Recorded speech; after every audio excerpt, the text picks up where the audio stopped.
Welcome back. Over a year ago, a good friend of mine who I thought was calling me from Miami told me he was actually calling me from Ukraine. When I heard what he and his team were doing there, I knew I had to find a way to support it. I'm so thrilled to introduce Brian Mayer today. He's an executive at a New York based startup. And a year ago, barely a month into the Russian invasion of Ukraine, Brian took a 10-day vacation and went to the Poland-Ukraine border to coordinate refugee assistance and resettlement and humanitarian supply to Ukraine. Brian, thank you so much for joining us Thank you for today. having me. So, Brian, I know your story, but for everybody that's watching, what compelled you to get involved in helping everyone in Ukraine? Well, as you said, I took a vacation to help because I wanted to help, but I didn't really know what I was doing out there. And what I found is so much of the effort on the ground in Ukraine is being organized by independent volunteers. And when I say organized, it's self-organized. So there's very few NGOs operating. There's a lot more now. But most of the NGOs operating are operating in the interior of the country, but not close to the front lines. Where civilians are in the most desperate need. And so one of the things that we found is getting stuff into Lviv, into Kiev, into the big cities was quite easy. Getting stuff to the front, to Kharkiv at the time, which was just recently liberated from Russian occupation, or any of the other small villages that you probably have heard of in the news, Izium, Liman. These towns were very inaccessible to aid workers that were trying to bring aid in. So as a result, very little aid was getting in. And so we knew we had to do something to help coordinate the delivery of that aid.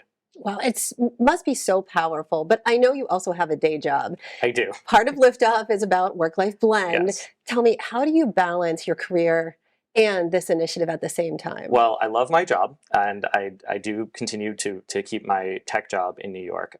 But there are other hours in the day, and I wanted to spend that time doing something meaningful for a cause that I'm passionate about and care about a lot.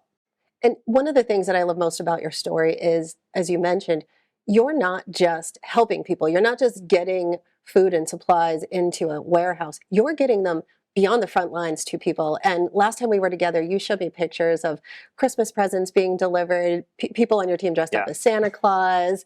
You know, what is it like to reach? How hard is it to reach these frontline people and get them the aid and the food and supplies that they need? Absolutely. So it's very difficult, and this was actually This Christmas was the best Christmas of my life because I actually was there and I was able to dress like Santa Claus and hand out food and aid to the elderly and infirmed and a lot of folks who are still living very close to hostile territory. And their village is in direct threat, but they can't leave for whatever reason. I mean, they're elderly, they're infirmed, a lot of children, and so we were able to bring that Christmas miracle to the town of Liman, which we were very happy about. But the general question of how we help and how we do it. So we have an entire team of volunteers in Ukraine run by my co-founder, Liz Olegov, and they are on the front every single week. We do at least 2 or 3 missions a week. We've got vehicles. We coordinate the aid delivery from the big NGOs who take it to the big warehouses and bring it all the way to the front lines.